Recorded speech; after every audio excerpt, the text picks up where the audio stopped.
करते हैं आस्था का अपमान छिड़ा सियासी घमासान। जी हां, दरअसल तिरुपति बालाजी के प्रसाद में मिलावट की गई थी, जानवरों की चर्बी का इस्तेमाल किया गया था, तेल का इस्तेमाल किया गया था और अब इस पूरे मामले को लेकर रिपोर्ट भी सामने आ चुकी है और रिपोर्ट के बाद छिड़ गया है सियासी घमासान भी। बिल्कुल, अब देखिए केंद्र सरकार ने इस पूरे मामले को लेकर खुद संज्ञान ले लिया है, लेकिन लोगों की नाराजगी जो है वो कम होने का नाम नहीं ले रही है। लोगों का ये कहना है कि ये आस्था पर चोट है और साथ ही साथ अब हिंदू संगठन के लोग जो हैं वो लगातार विरोध प्रदर्शन कर रहे हैं और आरोपियों के खिलाफ कड़ी से कड़ी कार्रवाई की मांग कर रहे हैं। रिपोर्ट देखिए।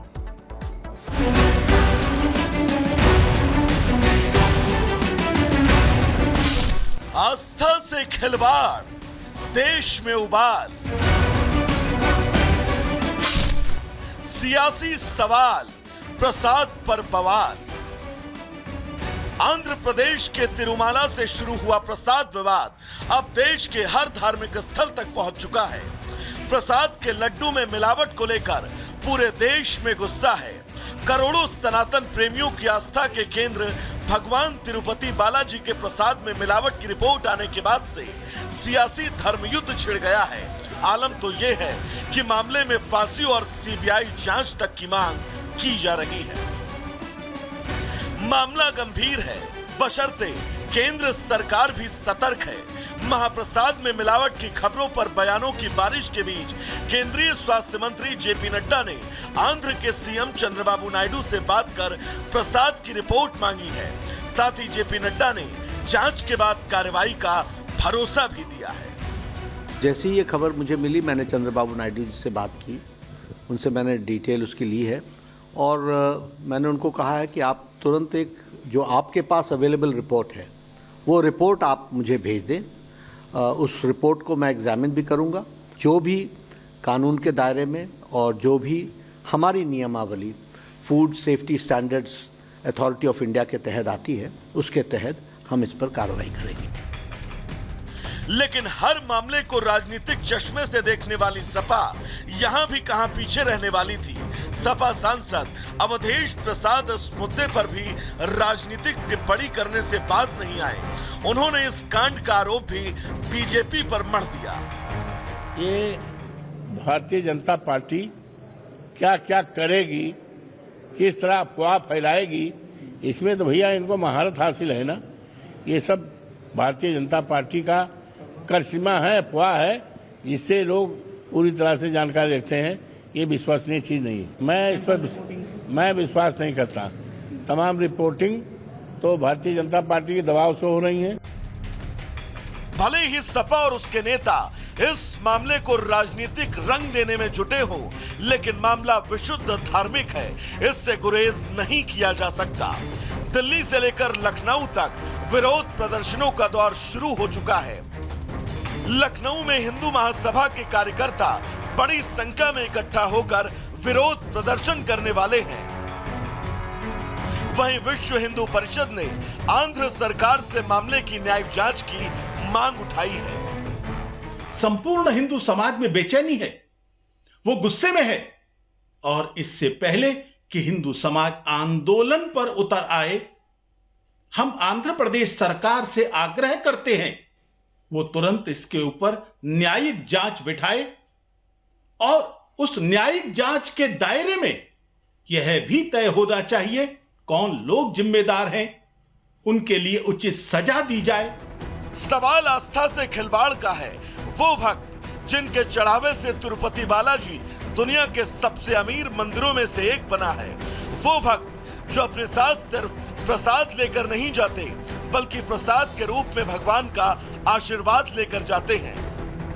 ऐसे में सवाल है कि आखिर उनकी आस्था से खिलवाड़ का जिम्मेदार कौन है। सवाल है कि तिरुपति बालाजी मंदिर में पवित्र प्रसाद में किसने ये मिलावट की और क्यों। फिलहाल प्रसाद में महापाप की खबर से देश की सियासत में अब धर्म युद्ध छिड़ गया है। Bureau report, Republic Bharat. तो प्रसाद पर सवाल है और सियासी बवाल है। मंदिरों में महाप्रसाद की व्यवस्था के बारे में आइए आपको जानकारी दे दें। शिरडी साईं बाबा मंदिर की बात करें, सालाना 650 टन लड्डू बनता है प्रसाद और ये जो प्रसाद है वो लोगों में बंटता है। 2 करोड़ से ज्यादा श्रद्धालुओं को ये मुफ्त में प्रसाद दिया जाता है। FSSAI की जो शर्तें हैं उनको भी फॉलो किया जाता है, इस तरह का दावा होता है। शुद्ध देसी घी, ड्राई फ्रूट्स का इस्तेमाल किया जाता है इस प्रसाद में। लड्डू और नारियल से इस प्रसाद को तैयार किया जाता है, इस प्रसाद को बनाया जाता है। सिद्धिविनायक मंदिर की अगर हम बात करें तो प्रसाद की जो शुद्धता है उस पर खास ध्यान रखा जाता है ताकि जो प्रसाद है वो शुद्धता के साथ बनाया जा सके। लड्डू में गाय के घी का इस्तेमाल होता है, यह भी बताया जाता है। ई टेंडर के जरिए इसका जो सामान है, जो प्रसाद में सामग्री डलती है, उसको खरीदा जाता है। सैंपल क्लियर होने के बाद ही सामान को खरीदा जाता है और फिर इसका इस्तेमाल किया जाता है। करीब 1000 किलो महाप्रसाद बिकता है काशी विश्वनाथ मंदिर की अगर हम बात करें तो।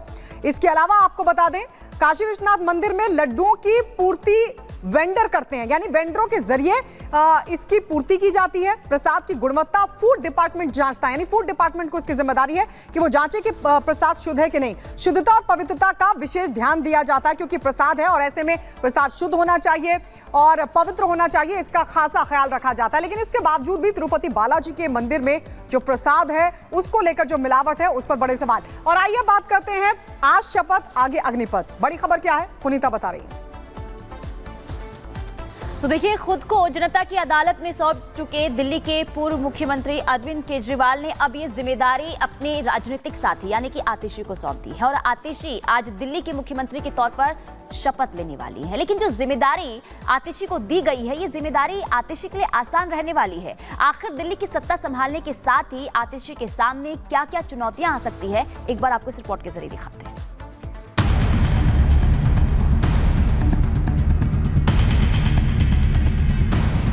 दिल्ली की गद्दी पर बैठना और उस गद्दी की जिम्मेदारियों का निर्वहन करना ना ही मुगलों के समय में आसान था, ना ही अंग्रेजों के और ना ही आज। दिल्ली की गद्दी पर बैठकर शासन करना हो या फिर जनता की सेवा, राजतंत्र हो या फिर आज का लोकतंत्र, दोनों वक्त में ये जिम्मेदारी किसी भी शख्स के लिए चुनौतीपूर्ण ही रही है। और अब इन्हीं चुनौतियों का भार दिल्ली की होने वाली महिला मुख्यमंत्री आतिशी के कंधों पर है। एक तरफ आम आदमी पार्टी की साख को जनता के बीच में जाकर साफ करना, तो दूसरी तरफ जनता के लिए काम करना।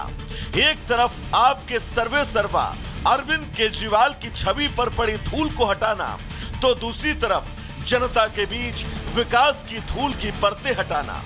क्योंकि दिल्ली में हुए कथित शराब घोटाले के आरोपी अरविंद केजरीवाल जमानत पर बाहर हैं और खुद को जनता की अदालत के बीच ले जाकर खड़ा कर चुके हैं।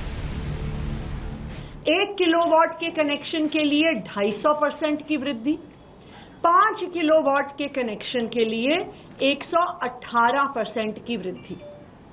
और ये वही भारतीय जनता पार्टी की उत्तर प्रदेश की सरकार है जिसने इस साल गर्मी के मौसम में 8 घंटे के पावर कट लगाए। तो भारतीय जनता पार्टी का